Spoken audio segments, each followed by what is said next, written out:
اگر عورتیں اپنے گھروں میں قرآن پاک کی ایک سورت 41 بار پڑھ لیں تو ان کی اولادیں کبھی کسی بری عادت میں مبتلا نہ ہوگی، ہر طرح کی شیطانی طاقتوں سے محفوظ رہے گی اور ماں باپ کے لیے خوشحالیاں لاتی ہیں، ماں باپ کا نام روشن کرتی ہیں اور ایسے گھروں میں ہمیشہ کے لیے خوشحالی آتی۔ بسم اللہ الرحمن الرحیم۔ حضرت انس رضی اللہ عنہ سے روایت ہے کہ نبی کریم صلی اللہ علیہ وآلہ وسلم نے ارشاد فرمایا، 3 ایسے خوش نصیب انسان ہیں جو جنت کے حقدار ہوں گے اور قیامت کے دن اللہ سبحانہ تعالیٰ کے عرش کے سائے میں ہوں گے۔ 3 ایسے خوش نصیب مرد اور عورتیں ہیں جن کی اولاد، مال اور رزق اللہ سبحانہ تعالیٰ فرشتوں کے ذمے لگا دیتا ہے، اور یہ ایک ایسی برکت والے مرد اور عورتیں ہیں جن گھروں میں بھی ہوں وہاں فقر و فاقہ، تنگ دستیاں، مصیبتیں اور پریشانیاں نہ آئیں گی، اور وہ گھر جتنا بھی مال خرچ کریں گے اللہ تعالیٰ اس کا دگنا عطا فرمائے گا۔ ناظرین، ان 3 خوش نصیب مرد اور عورتوں کے بارے میں جاننے سے پہلے ایک نہایت ہی خوبصورت واقعہ بھی سماعت فرما لیجیے، اور یہ واقعہ حضرت امام ابو حنیفہ رضی اللہ عنہ کا ہے کہ ان کے زمانے میں ایک دھیریہ ان کے پاس آیا جو اللہ سبحانہ تعالیٰ کے وجود کا انکار کرتا تھا اور کہتا تھا کہ میں نہیں مانتا کہ خدا موجود ہے، یہ کائنات طبعی طور پر خود بخود بنی ہے اور خود چل رہی ہے، لوگ پیدا ہو رہے ہیں اور مر رہے ہیں، اور وہ کہتا کہ یہ سب ایک طبعی کارخانہ ہے جبکہ اس کو بنانے والا کوئی نہیں۔ یہ اس کا دعویٰ تھا اور اس نے چیلنج کر رکھا تھا کہ مسلمانوں کا جو سب سے بڑا عالم ہو اس کو میرے مقابلے میں لایا جائے تاکہ میں اس سے بحث کروں اور اس کو غلط ثابت کروں۔ اس نے کہا کہ لوگ غلطی میں مبتلا ہیں کہ اپنی طاقتوں کو خواہ مخواہ ایک غیبی طاقت کے تابع کر دیا ہے جو سارے جہاں کو چلا رہی ہے۔ ناظرین محترم، اس زمانے میں سب سے بڑے عالم دین جناب امام ابو حنیفہ رحمۃ اللہ علیہ تھے۔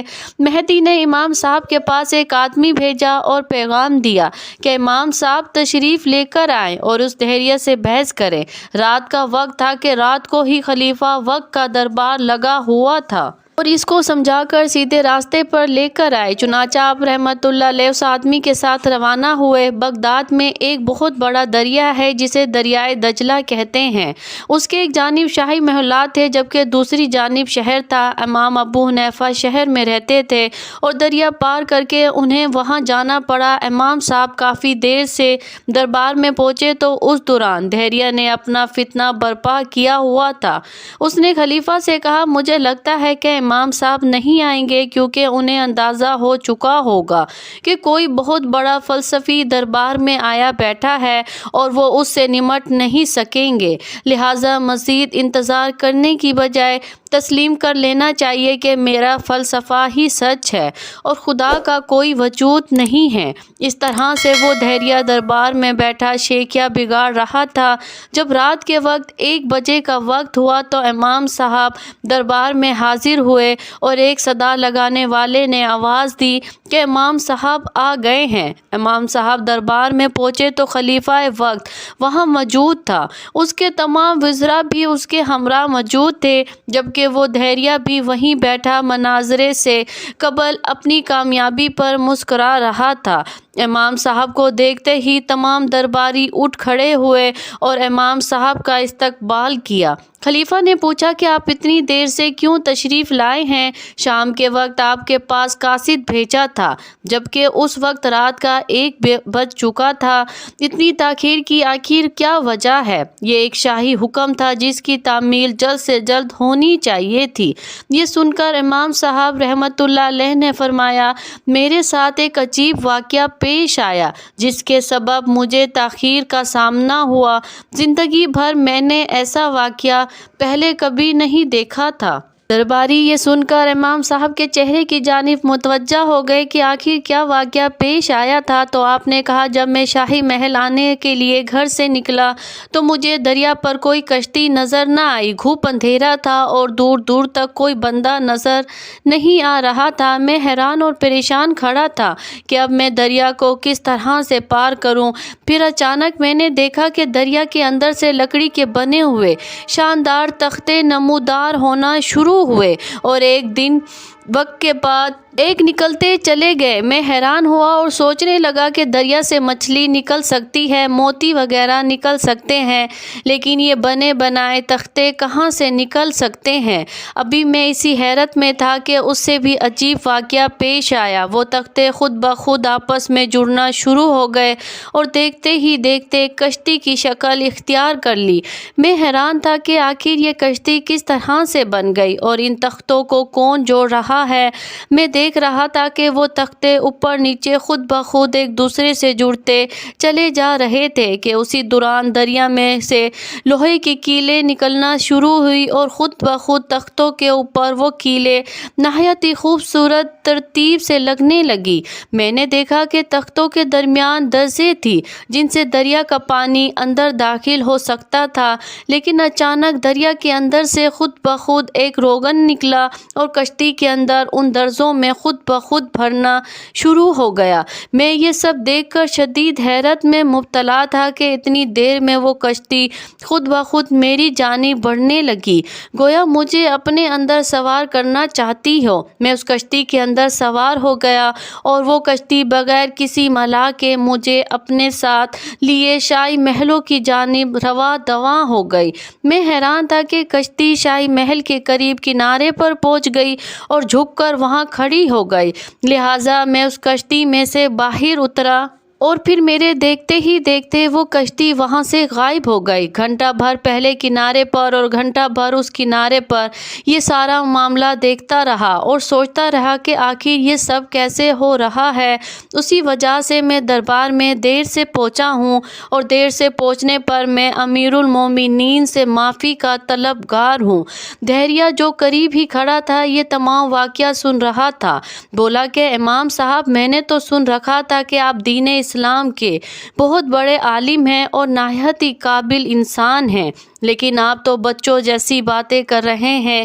یہ کیسے ممکن ہے کہ پانی میں سے خود بخود تختے نکل آئیں، خود ہی جڑنے لگ جائیں اور خود ہی ان پر روغن لگ جائے؟ وہ کشتی آپ کو لے کر خود ہی دریا پار لے جائے اور خود جھک کر آپ کو نیچے اتار دے۔ کیا یہ کوئی عقل میں آنے والی بات ہے کہ آپ جیسے بڑے اور عالم، فاضل، دانشور امام سے ایسی باتیں کی توقع نہ تھی کہ آپ تو صریحاً نادانوں اور بچوں جیسی باتیں کر رہے ہیں؟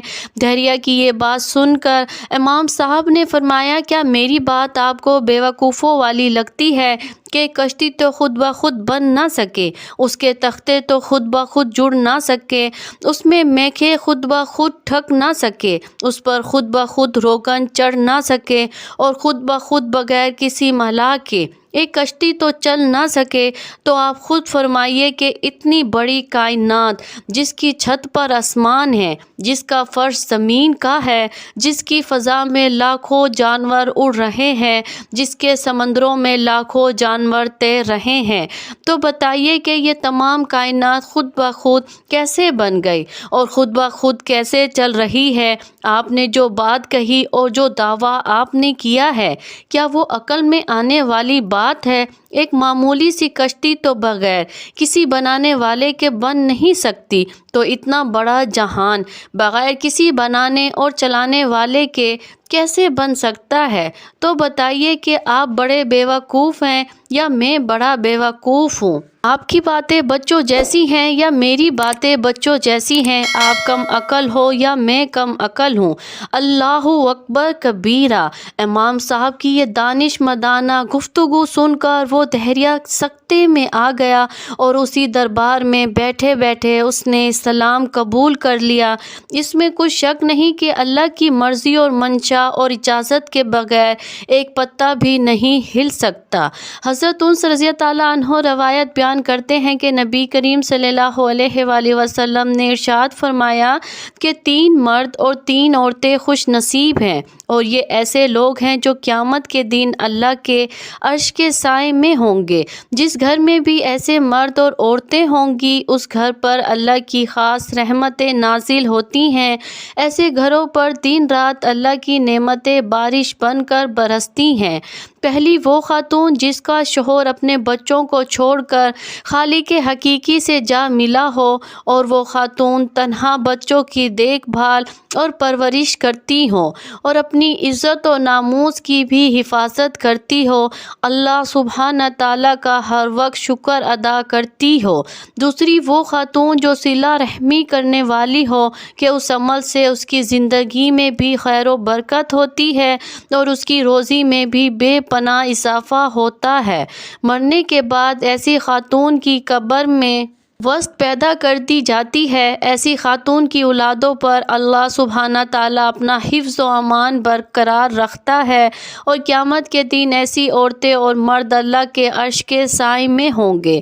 جبکہ تیسری وہ خاتون جس نے کھانا بنایا اور اس کے پاس یتیم بچے آ گئے تو اس نے اپنے بچوں کو بھوکا رکھ کر ان یتیم بچوں کی دعوت کی اور انہیں کھانا کھلایا، تو ایسی خاتون کو اور اس کے بچوں کو اللہ سبحانہ تعالیٰ اپنی حفاظت کے حصار میں لے لیتا ہے، اور اس خاتون کے بچوں کی ہر مصیبت اور پریشانی اللہ تعالیٰ دور فرما دیتا ہے اور ان کے لیے آسانیاں پیدا فرما دیتا ہے۔ ایسی خاتون اور اس کے بچے تا حیات اللہ کے حفظ و امان میں رہتے ہیں اور قیامت کے دن اللہ کے عرش کے سائے میں ہوں گے۔ ناظرین محترم، اللہ کی ذات بابرکت ہی ہے جو ایک مسلمان کی زندگی کے ہر معاملے میں اس کی حفاظت و نگرانی کرتی ہے۔ ہر ایک مرد و عورت شادی کے بعد خانگی معاملات مصروف عمل ہو جاتے ہیں۔ جب ایسے شادی شدہ مرد اور خواتین کے ہاں اولاد ہوتی ہے اور وہ خود ماں باپ بنتے ہیں تو انہیں احساس ہوتا ہے کہ اولاد کی بہترین تربیت و تعلیم کتنی بڑی ذمہ داری ہے، اولاد کی پرورش کتنا بڑا اور اہم فریضہ ہے۔ اس کا احساس اسی وقت ہوتا ہے جب انسان خود ماں باپ بنتا ہے۔ بچہ ایک ہو یا ایک سے زائد ہو، ماں باپ ہر وقت اور ہر لمحے ان کی نگرانی نہیں رکھ سکتے۔ بچے کسی لمحے کیا کر رہے ہیں، یہ ایک بہت بڑا مسئلہ ہے جو بعض اوقات انسان کو ڈپریشن تک لے جاتا ہے۔ بچے کیسے دوستوں کے ساتھ اٹھتے بیٹھتے ہیں اور ان کے معمولات کیا ہیں، گھر سے باہر کن لوگوں میں اپنا قیمتی وقت گزارتے ہیں۔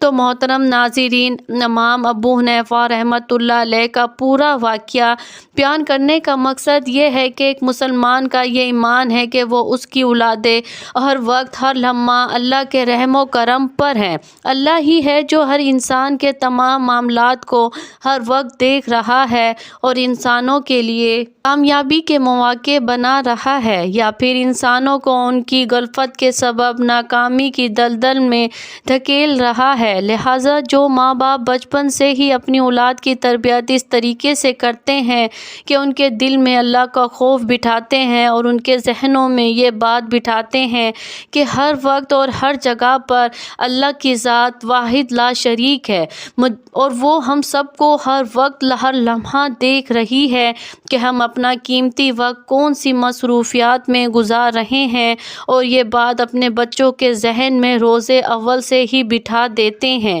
کہ ہم جو بھی اچھا یا برا کام کرتے ہیں وہ سب کچھ اللہ کے علم میں ہے اور اس سے کچھ بھی پوشیدہ نہیں ہے۔ ہمارا اٹھنا بیٹھنا، ہمارا سونا جاگنا، ہمارا ایک ایک لمحہ اللہ کی نگرانی میں ہے۔ تو جب بچپن سے ہی بچوں کی گھٹی میں یہ بات ڈال دی جائے کہ اللہ ہر وقت ہر جگہ اور ہر لمحے ہمیں دیکھ رہا ہے، اور ہم جب بھی کوئی اچھا کام کرتے ہیں تو اللہ پاک ہمیں اس پر اجر دیتا ہے، لیکن جب ہم کوئی برا کام کرتے ہیں تو اللہ پاک ہم سے ناراض ہو جاتا ہے اور اس برے کام کے سبب اللہ ہمیں سزا دیتا ہے۔ یقین کرے جو ماں باپ اپنی اولاد کی تربیت اس تعلیم پر کرتے ہیں، وہ ماں باپ کبھی اپنی اولاد کے سبب رسوا نہیں ہوتے۔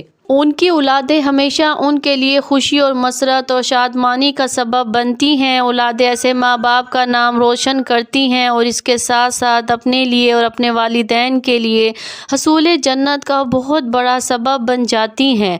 لہٰذا ہر ماں باپ کو چاہیے کہ بچپن سے ہی اولاد کے دل میں اپنا ڈر بٹھانے کی بجائے اللہ رب العالمین کا خوف پیدا کریں، تاکہ آپ کے بچے آپ کی غیر موجودگی میں بھی ہر طرح کی شیطانی وار سے محفوظ رہ سکے۔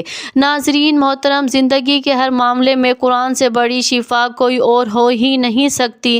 عصر حاضر میں ہر شخص طرح طرح کی پریشانی کا شکار ہے اور اس کی سب سے بڑی وجہ صرف اور صرف اسلام سے اور قرآن سے دوری ہے۔ آج کے دور میں جدید ترین وسائل اور جدید ترین سہولیات مہیا ہونے کے باوجود ہم مسائل میں الجھے ہوئے ہیں، ایسے مسائل سے دو چار ہیں کہ جن کا حل دنیاوی اعتبار سے نظر ہی نہیں آتا۔ انہی مسائل میں شادی شدہ افراد کے لیے اولاد کی تعلیم و تربیت ایک بہت بڑا مسئلہ بنی ہوئی ہے۔ ماں باپ کی لاکھ کوششوں کے باوجود اولادیں کسی نہ کسی فتنے کا شکار ہو جاتی ہیں اور ماں باپ کے لیے مستقل پریشانی کا سبب بنی ہوئی ہیں۔ دوسری جانب جوان بیٹے بے روزگار ہیں تو جوان بیٹیوں کے لیے اچھے رشتوں کا انتظار ہے۔ ناظرین محترم، قرآن پاک کی ایک ایسی خوبصورت سورت مبارکہ ہے کہ اگر کسی گھر میں ماں اس سورت مبارکہ کو صرف 41 بار پڑھ لیتی ہے تو ان کے گھروں میں ہر طرح کی بندشیں، رکاوٹیں اور ہر طرح کے شیطانی اثرات ختم ہو جاتے ہیں۔ ایسے گھروں میں خوشحالیاں آتی ہیں اور اللہ کی رحمتیں ایسے گھروں پر برسنے لگتی ہے۔ قرآن پاک کی یہ سورت ہر گھر میں ضرور پڑھی جانی چاہیے۔ ناظرین محترم، آج کے تیز رفتاری کے دور میں کہیں والدین بچوں کی تربیت سے غافل ہیں تو کہیں اولاد اپنے ماں باپ کو وقت دینے پر سے قاصر ہے۔ ماں باپ کی پوری زندگی اپنے بچوں کے بہترین مستقبل کے لیے پیسہ کمانے میں گزر جاتی ہے تو بچے وہی کچھ سیکھتے ہیں جو انہیں اسکولوں کالجوں میں سکھایا جاتا ہے۔ اولادیں جوان ہو جاتی ہیں اور باپ کو اپنی اولاد کے پاس بیٹھے مدت گزر جاتی ہے۔ دولت کمانے کے چکر میں باپ رات کو دیر سے گھر آتا ہے اور صبح سویرے اپنے کام پر ڈٹ جاتا ہے۔ مائیں بیچاری جس قدر ممکن ہو گھر بھر کی تھکا دینے والی ذمہ داریوں کے ساتھ اپنے بچوں کی دیکھ بھال کرتی ہیں، لیکن پھر بھی بچوں کی وہ تربیت نہیں ہو پاتی جو بچوں کو چاہیے ہوتی ہے۔ نتیجہ یہ نکلتا ہے یہی اولاد جب جوان ہو کر برسر روزگار ہوتی ہے تو اس وقت تک ماں باپ بوڑھے ہو چکے ہوتے ہیں۔ پھر یہی ماں باپ اولاد سے شکوہ کرتے دکھائی دیتے ہیں کہ ہماری اولاد ہمیں وقت نہیں دیتی، ہمارا حال نہیں پوچھتی اور جو دل میں آتا ہے کرتی ہیں۔ ناظرین محترم، جان لیجیے کہ دن بھر کی تمام مصروفیات کے ساتھ ساتھ جن گھروں میں 5 وقت کی نماز باقاعدگی سے پڑھی جاتی ہے، اس روئے زمین پر وہ اپنا گھر دنیا کے خوش قسمت ترین گھروں میں شمار ہوتے ہیں۔ اپنی تمام تر گھریلو اور کاروباری مصروفیات کے ساتھ ساتھ نماز پنجگانہ ضرور ادا کریں اور بچوں کو روزانہ کچھ نہ کچھ وقت ضرور دیا کریں تاکہ وہ آپ کے عادی ہو جائیں اور اپنی ہر بات آپ کے ساتھ شیئر کیا کریں۔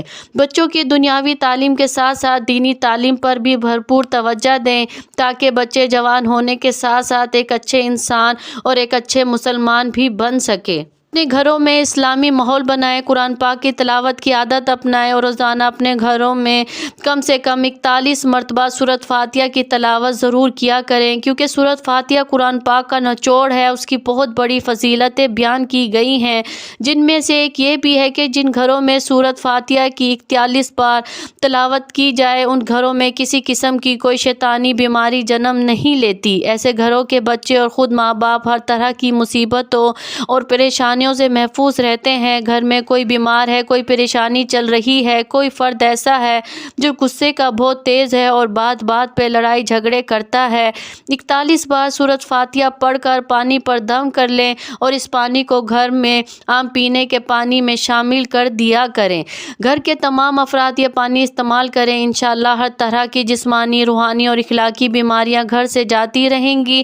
گھر بھر کے تمام افراد پر اللہ کی رحمتیں بارش کی طرح برسنے لگیں گی۔ گھر کے تمام افراد خوشحال اور کامیاب ہو جائیں گے۔ زندگی کے ہر معاملے میں خوشحالیاں ایسے گھروں کا مقدر بن جاتی ہیں جن میں ہر روز سورۃ فاتحہ کا یہ عمل کیا جاتا ہے۔ اللہ تبارک و تعالیٰ سے دعا ہے کہ جن جن گھروں میں کسی بھی قسم کی پریشانی ہے، لڑائیاں جھگڑے اور ناتفاقی ہے، بے برکتی ہے، رزق کی تنگی اور تنگ دستی ہے، اللہ ان سب گھروں پر اپنی رحمتیں اور برکتیں نازل فرمائے۔ میرا سنانا اور آپ کا سننا اپنی بارگاہ الہی میں قبول اور منظور فرمائے، آمین یا رب العالمین۔ آخر میں درخواست ہے اگر میری ویڈیو پسند آئے تو اسے لائک، شیئر اور سبسکرائب ضرور کیجیے گا۔ جزاک اللہ خیر۔